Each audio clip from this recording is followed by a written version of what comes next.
ध्यान दीजिए बच्चों, पिछले टर्म में मैंने ट्रांसफॉर्मेशन में आपको पहले रिमूव टू, उसके एग्जाम्पल कैसे किया जाता है और इसके बाद ऐड टू पढ़ाया।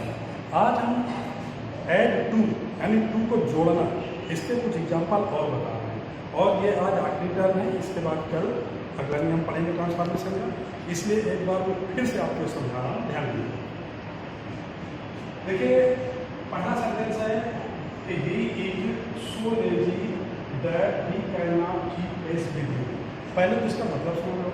इसका मतलब है वो इतना आलसी है कि तुम्हारे साथ कदम से कदम मिलाकर नहीं चल सकता। जैसे हिंदी है। अब आपने पढ़ा है कि जब इसमें ऐड टू करेंगे तो जोड़ेंगे कैसे? ही इज सो की जगह सो लेकर क्यों आया? इसके बाद संबंधित एडजेक्टिव लेजी आ गया और देखिए इसके बाद सीधे इंफिनिटिव को उठाएंगे, बाकी सब हटा देंगे। कीप पेस विद यू, तो आगे जोड़ देंगे टू कीप पेस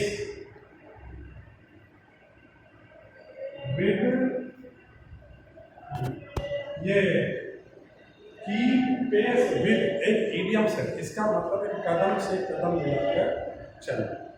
तो वाक्य बन गया he is too lazy to keep pace with you.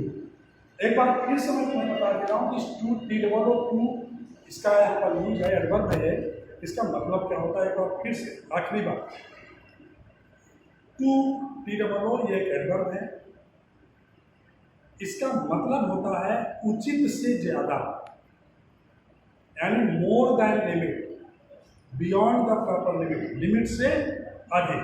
तो जैसे यहाँ पर लिखा है ही इज टू लेजी, तो लेजी के पहले टू है, इसका मतलब वो लिमिट से अधिक आलसी है। तो he is too lazy to keep pace with you. एक चीज मैंने आपको और बताई थी कि यहाँ पर हम किल 3 बर्ड्स विद 1 शॉट, यानी एक तीर से 3 शिकार।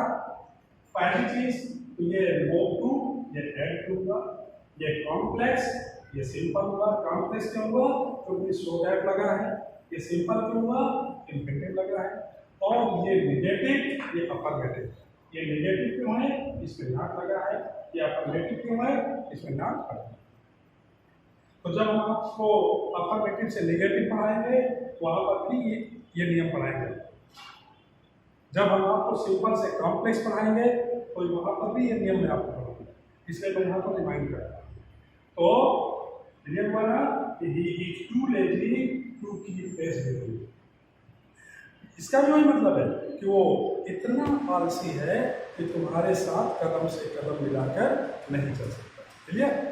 अब देखिए अगला बात, it is so heavy that none can lift it. ये इतना भारी है कि इसे कोई नहीं उठा सकता। इसका मतलब उठाया नहीं जा सकता, पैसिव वॉइस चला जाएगा। कैसे? जब इसको बनाएंगे तो इट इज सो की जगह टू आ गया, इसके बाद यह एडजेक्टिव आ गया एंड। और अब देखिए नन, नन का मतलब एवरीवन नॉट, कोई नहीं, तो ये सेंटेंस पैसिव वॉइस में चला जाएगा। जब कोई चीज प्रत्येक के लिए है तो ऑटोमेटिक पैसिव वॉइस। तो बी लिफ्टेड,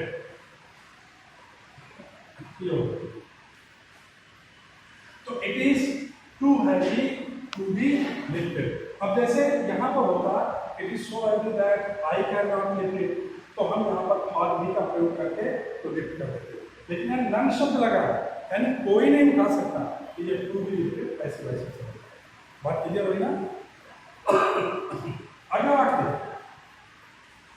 ही वाज क्रूर बियॉन्ड द प्रॉपर लिमिट। एक नियम हमने आपको पढ़ाया था कि अगर किसी वाक्य में एडवर्ब टी डबल, ये बहुत ध्यान से पढ़ना ये नियम, अगर किसी वाक्य में adverb T double O too का प्रयोग है और इन्फिनिटिव टी ओ टू का प्रयोग नहीं है, टी डबल ओ टू का प्रयोग है एडवर्ब के रूप में और इन्फिनिटिव टी ओ टू का प्रयोग नहीं है, तो उसको जब हम टू हटाते हैं तो उस टू के स्थान पर या तो एक्सट्रीमली का प्रयोग कर देते हैं, ओवर का भी प्रयोग होता है, एक्सेसिवली का भी प्रयोग होता है, क्योंकि इन सब का मतलब होता है मोर देन लिमिट, सीमा से अधिक, लिमिट से ज़्यादा। और या फिर T2 को हटाकर लास्ट में बियॉन्ड द प्रॉपर लिमिट का प्रयोग कर देते हैं।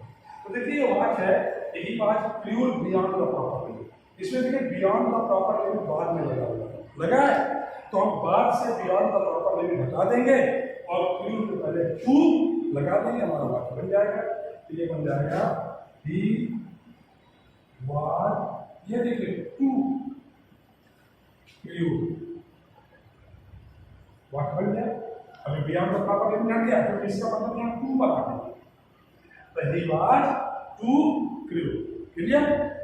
इस चीज को बहुत ध्यान देना है कि रिमोव टू के आधार पर बता रहे हैं कि अगर वाक्य में एडवर्ब T2 का प्रयोग है, इंपेरेटिव टू का प्रयोग नहीं है, तो हम T2 को हटाकर उसके स्थान पर एक्सट्रीमली, ये सबसे अच्छा शब्द है, अथवा ओवर का भी प्रयोग कहीं कहीं मिलेगा, और या फिर एक्सट्रीमली या ओवर का प्रयोग न करके बाद में टू को हटाकर बियॉन्ड द प्रॉपर लिमिट लिख देंगे, जैसा विश्वास। लेकिन जब हम टू जोड़ेंगे तो बियॉन्ड द प्रॉपर लिमिट पीछे हटाएंगे, यहाँ पर टू लिख देंगे। क्लियर हुआ? पहली बात टू क्लियर। अब देखिए आगे, he speaks so fast that we can not follow. इस बात का ध्यान देना, वो इतना तेज बोलता है कि हम उसे फॉलो नहीं कर सकते। यानी पर्टिकुलर सब्जेक्ट आ गया, तो जब इस वाक्य को बनाएंगे तो कैसे बनेगा, ध्यान दीजिए। ही स्पीक्स टू फास्ट, इस सो की जगह T2 आया, एडवर्ब में। अब देखिए यहाँ पर भी है, पर्टिकुलर प्रोनाउन दिया हुआ है, इसलिए इसको फॉर के साथ इसका ऑब्जेक्टिव केस आ जाएगा अस, फॉर अस, आगे टू। अगर यहाँ आई होगा तो फॉर मी, इसी प्रकार से अगर यहाँ फॉर अस तो यहाँ दैट भी कहता, शी होता तो फॉर हिम, शी होता तो फॉर हर, अगर यहाँ बॉय होता तो फॉर बॉय, यहाँ स्टूडेंट होता तो फॉर द स्टूडेंट, मोहन होता तो फॉर मोहन। समझ गए ना? तो he speaks too fast for us too fast. Clear? इससे ध्यान देना। आगे देखिए, the crowd was so loud that the police could not control it. बिल्कुल सेम सेंटेंस है कि भीड़ इतनी ज्यादा थी कि पुलिस कंट्रोल नहीं कर सकती थी। पर्टिकुलर प्रोनाउन दिया हुआ है, तो इसको भी जब बनाएंगे तो द क्राउड वाज, सो की जगह हम टू लिख देंगे, टू लार्ज, यानी जब टू है इसके बाद एडजेक्टिव आ जाएगा। अब देखिए पर्टिकुलर प्रोनाउन पुलिस के लिए, तो यहाँ for the police, for the police, और सीधे इंपेरेटिव टू कंट्रोल बन जाएगा। Is the crowd was too large for the police, याद रखिए पर्टिकुलर कि भीड़ इतनी ज्यादा पुलिस नहीं कंट्रोल करे, पुलिस के लिए समस्या है, तो for the police to control. Clear? अगला वाक्य बहुत अच्छा वाक्य है, she over anxious for the safety of herself, यानी वह अपने बेटे की सुरक्षा के लिए लिमिट से, उचित से, सीमा से अधिक सतर्क थी। तो यहाँ देखिए ओवर सतर्क है, और अभी मैंने क्या बताया था कि T2 को हटाकर उसके स्थान पर एक्सट्रीमली अथवा ओवर का प्रयोग कर दो, या फिर T2 को हटाकर वाक्य के अंदर बियॉन्ड द प्रॉपर लिमिट कर दो। तो यहाँ पर ओवर लगा हुआ लगा है, और दूसरा कोई इंपेरेटिव T2 नहीं है, तो इसको भी बनाएंगे तो सी इज, और ये ओवर में आ गया too एनेक्सियस,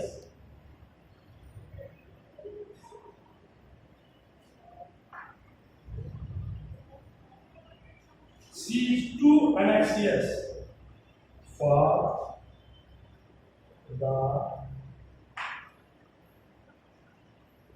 safety of her son।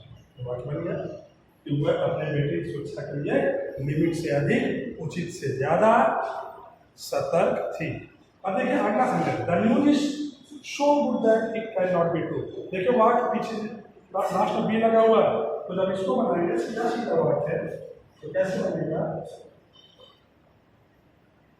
The news is so good. अब सीधे इंफिनिटिव उठा लेंगे यहाँ से, बाकी ऐसा बच जाएगा केवल इतना लेंगे, टू बी ट्रू, यानी समाचार इतना अधिक अच्छा है, लिमिट से ज्यादा अच्छा है, रोचक है कि वो सत्य नहीं हो सकता, यानी र्यूमर। समझ गया ना? तो यहाँ पर ट्रू वर्ब नहीं है तो इंफिनिटिव बनाना तो भी लगाना पड़ा, तो बन गया the news is too good to be true. देखिए ये रिमूव टू और एड टू आज खत्म कर रहे हैं, कल आप इसका अगला नियम असर्टिव और इंट्रोगेटिव का रिलेशन, यानी relationship between assertive and interrogative पढ़ेंगे। रिमूव टू और एड टू के ज़्यादातर तो एग्जाम्पल हम ही नहीं कराए हैं, बाकी किताब से आप अधिक से अधिक एक्सरसाइज करके बनाइए, और कोई वाक्य ना हो तो आप हमसे हमारे पर्सनल नंबर पर पूछिए। क्लियर हुआ ना? ओके।